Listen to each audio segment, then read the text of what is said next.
Welcome to Washington in Focus Daily. It is Thursday, April 23rd, 2026. I'm Carly Johnson, the Center Square's state government reporter. And in today's episode, former Attorney General Rob McKenna's first interview since the Center Square broke the exclusive story of nearly 1,000 pages from the office of current Attorney General Nick Brown, conspiring with Senator Jamie Peterson on how to script out legislation that got the first income tax passed in the state of Washington. And then Representative Travis Couture, Republican lead budget writer for the House minority, he is suggesting that A.G. Brown should be disqualified over what has been revealed and what he thinks about the high sudden turnover as well on the Washington Supreme Court and whether there could be any connection there. Some speculation from Representative Couture. And we also have the first reaction from A.G. Brown's office. I received a written response a short time ago, been requesting comments, so we're glad to share that with you in today's episode of Washington in Focus. And then finally, the updated Interstate Bridge Replacement Project over the Columbia River between Washington and Oregon. Now, this may not shock you, but the price keeps going up and the timeline keeps getting pushed further out. So Representative John Lee of Vancouver weighs in on all that, all the latest numbers coming just ahead in today's episode of Washington in Focus.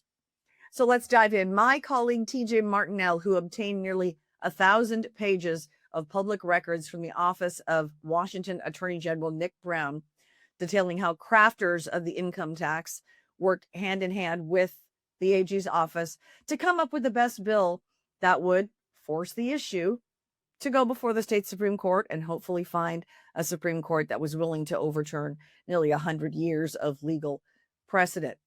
You may know that former AG Republican Rob McKenna is leading the legal fight along with Citizen Action Defense Fund and Jackson Maynard and former Washington Supreme Court Justice Phil Talmadge in the legal challenge to hopefully overturn the new income tax, which again, supporters call it the millionaire's tax. It is 9.9% on income above $1 million or combined household income above $1 million, starting with your 2028 earnings to be paid in 2029. Now, today, TJ did get a chance to interview former AG Rob McKenna about what he makes of the kind of behind the curtain look that we received and how supporters of the measure worked their magic to craft this bill. As someone who used to be the Attorney General and served in that role, what was your reaction when you looked at some of these communications? I was quite surprised. It's not an experience I had as Attorney General. I was never asked by the legislature to advise them on how to pass a law that violates the Constitution. To the contrary, when we went over to talk to the legislature about proposed legislation that was unconstitutional or problematic, we would have a conversation with them behind closed doors and say, look, you got a problem. This is why, what we think the problem is. For example, we think your bill violates the Constitution and, you might want to rethink it because it could invite a court challenge. And that was how we interacted. Keep in mind that the legislature has its own attorneys. Right. And under the doctrine of separation of powers, they're the legislative branch. Attorney General is part of the executive branch, which means it's, part of the process of executing the laws. And that doesn't mean that the legislature can't ask for advice. That's fine. And the AG office will provide it. But I had not seen before this week an example of the AG office actively collaborating with a legislative sponsor on how to draft a bill that could get the Constitution basically reinterpreted and 95 years of precedent overturned. Right. I think the other thing that's interesting, and I'm curious about your thoughts on, is that Jamie Pearson sent a draft of the bill to Solicitor General Noah Purcell. Purcell sent an email back with some feedback, but at the very end he said, oh, by the way, I noted that there's not an emergency clause. If don't put one in, someone could run a referendum against it. Yeah. He's not saying, hey, this needs an emergency clause because you're going to need this money right away because the taxes Right. are being collected for years. And so he's saying to put this in so that voters don't get to weigh in this November. What was your reaction to that? Again, it's surprising for a couple reasons. Number one, a bill that's necessary for the support of state government doesn't require an emergency clause to avoid a referendum challenge. That's why the state budget cannot be subjected to a referendum when the budget passes, right? I was surprised that the Solicitor General either didn't know that or didn't acknowledge it or wanted the belts and suspenders of an emergency clause as well as, the language that says it's necessary to support the government. Number two, why is he providing this advice? Is it because he's decided he wants to support policy, be involved in policy making and not, providing straight up legal advice? I don't know. It was just surprising. Again, I haven't seen that happen before.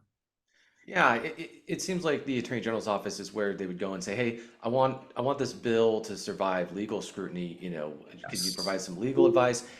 What do you think's problematic Well, about this bill or something like that?" And then yeah, yeah, the attorneys or legal counsel say, "Here's where you might get into trouble. This is what we suggest you do." And then also, the right. And Attorney General's office yeah, attorneys were saying, "Don't call it an excise tax, or else the right. Supreme Court can't be for." I mean, it seems really weird for them Yeah. for it to be saying we want to force a separate branch of government. We want to force them to do something.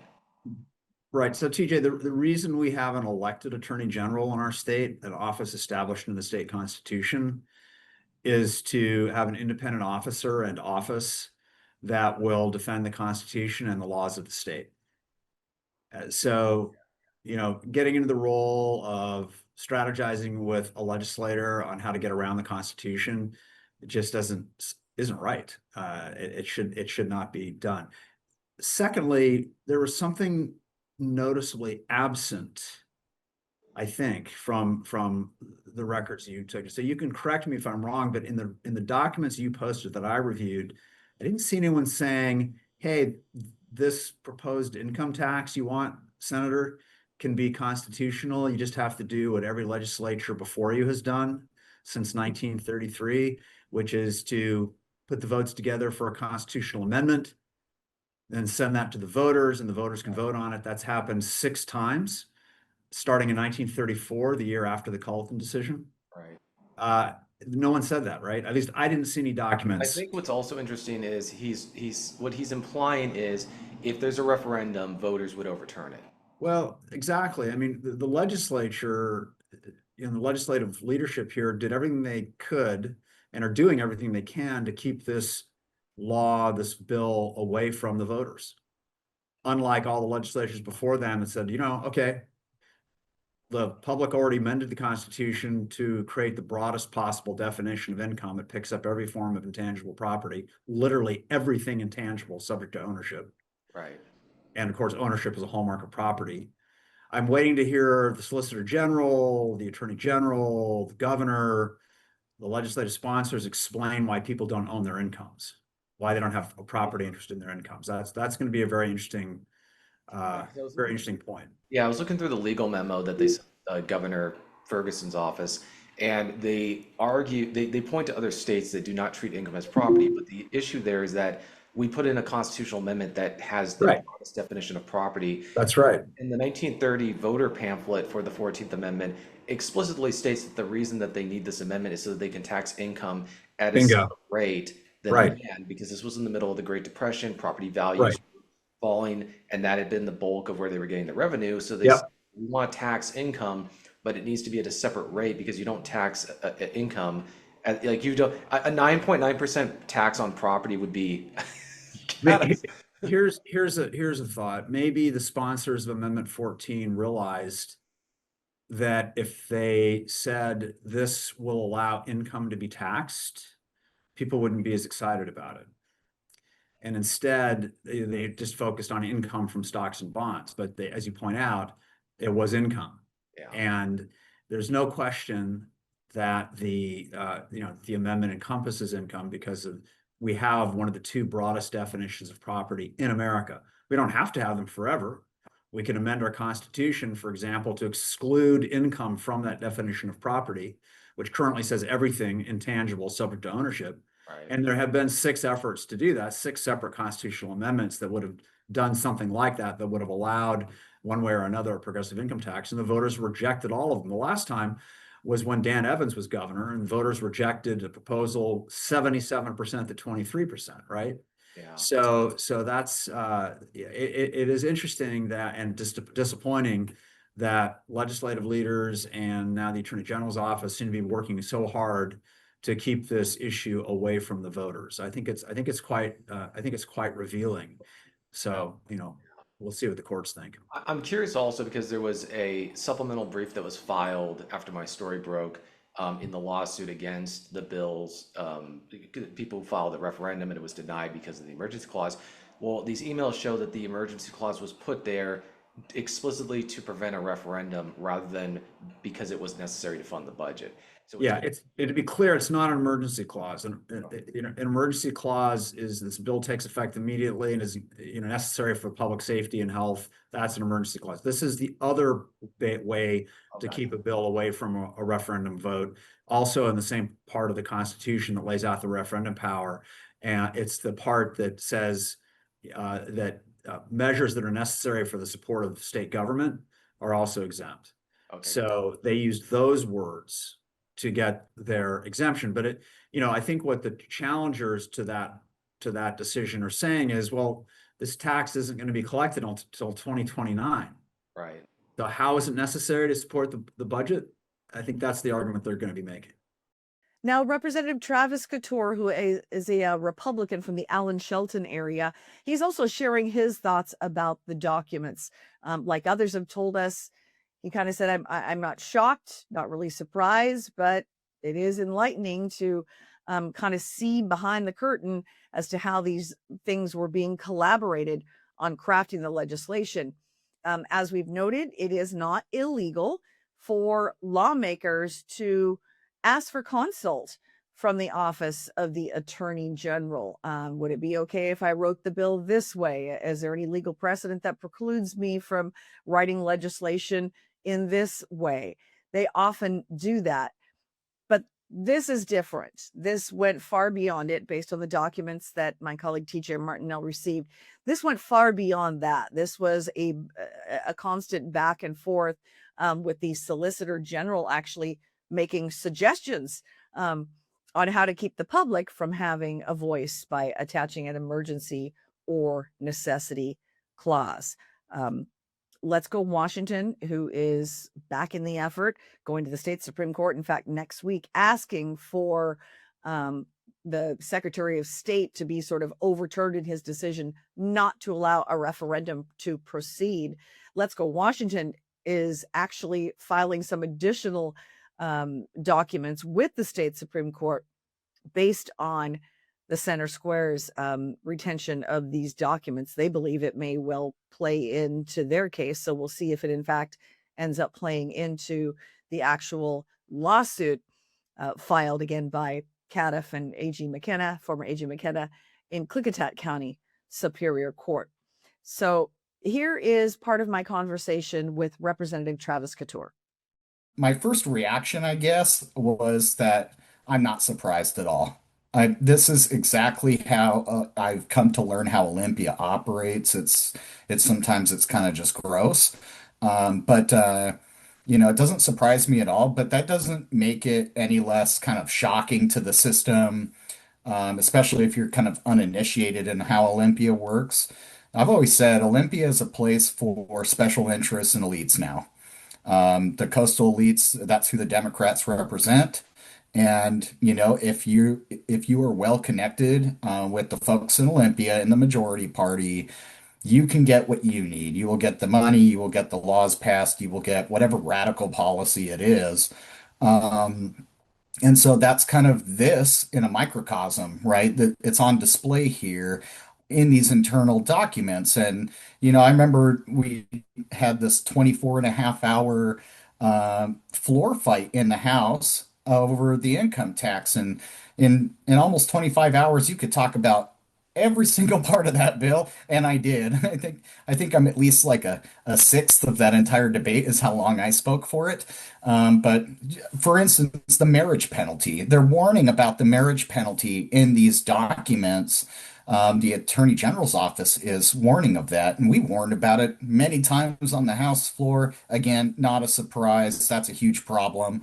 But I think that my second big takeaway of this is less about, how do we carve up and create it, a legislation for an income tax, but it's that the Attorney General, Nick Brown, and his underlings, his jackbooted thugs over there at his office, who now, by the way, have sweeping new powers for civil investigative demands on businesses and individuals, crushing your First and Fourth Amendment rights.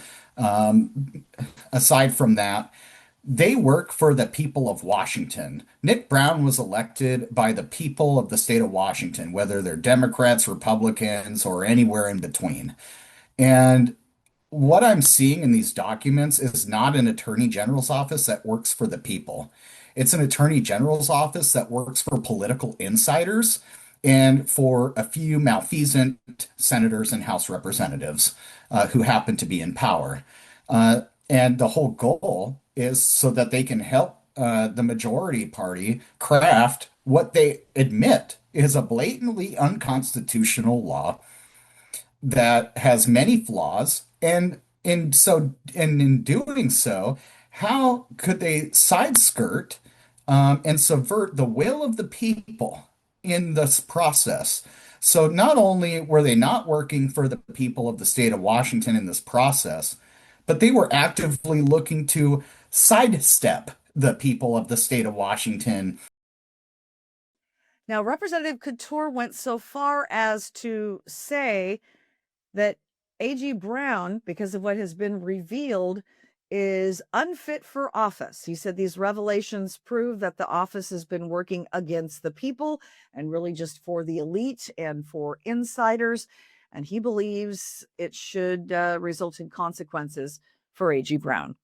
To me, this disqualifies Nick Brown, this should disqualify Nick Brown from serving as our Attorney General. He's the captain of this ship, and I believe this is the atmosphere he's created. The radical, it's activism. It's radical socialist activism disguised as an Attorney General's office, and so. At the end of the day, we have to overturn this income tax, and I hope that some of these documents are brought to light during that court process as it goes forward, because this thing is, despite the unconstitutionality and everything else, if it is allowed by the court, and they're advising Democrats to literally challenge, and they say it's not 100%, but we believe there's a really good chance that if we do it this way and bring it to the court, it's going to pass. And not because they believe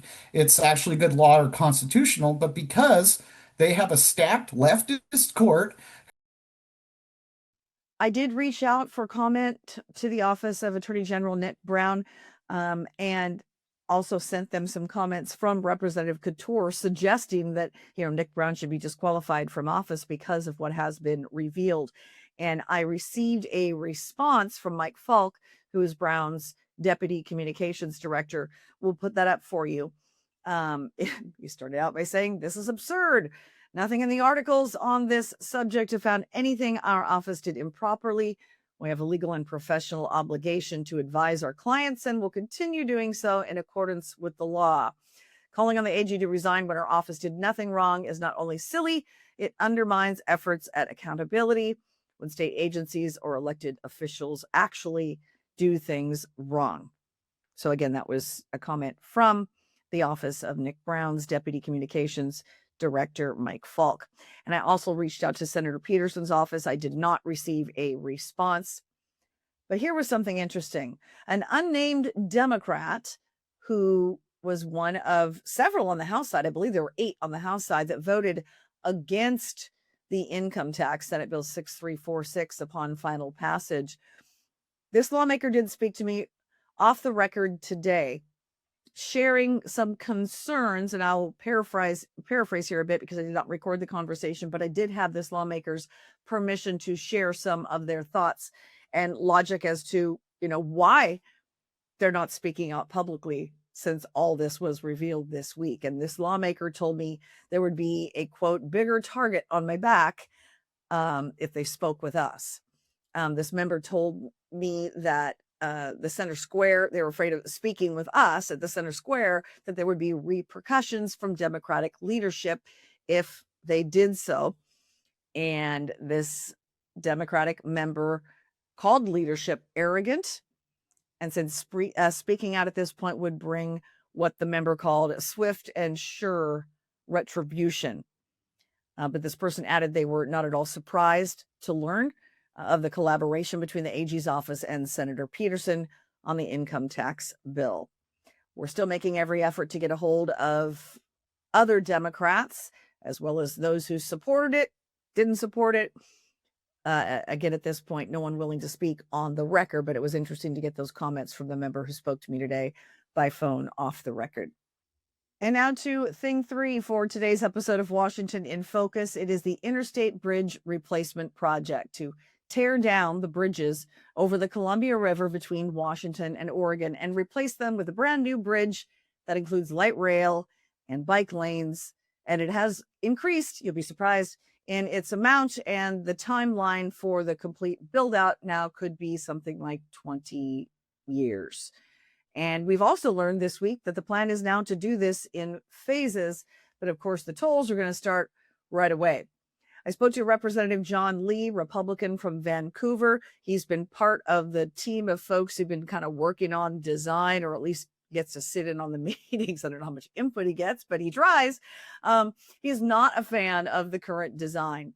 He says they really don't need to put trains on the bridge between Portland and Vancouver because they don't even have that many transit riders as it is right now. And the trains are currently what's really ballooning the cost. He says the trains, he believes as well, are nothing more than a bailout for Portland's TriMet system, which he tells me is broke.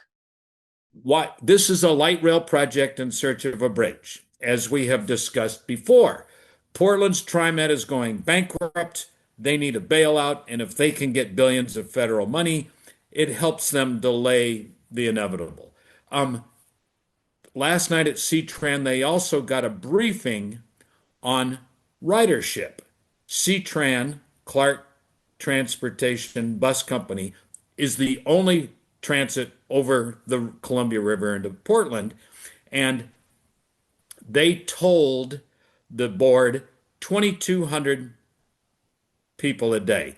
In reality, that's 2,200 boardings, and that is the two bridges, I-5 and I-205. On the I-5 corridor, it's about 1,500 boardings, which means they're taking about 750 people out of their cars because a person will board twice a day, once in the morning going to work and once in the evening coming back. So with 750 people a day, my gosh, anybody with common sense says you support that with 3 or 4 buses. In the morning, 3 or 4 buses. In the evening, you got it. And if you need a double articulated bus, like Sound Transit has for some of their express service in Seattle, hey, great. You put the articulated double buses that hold 100 people a pop, and you run those. Now, the overall project cost estimate is now at roughly $14.4 billion.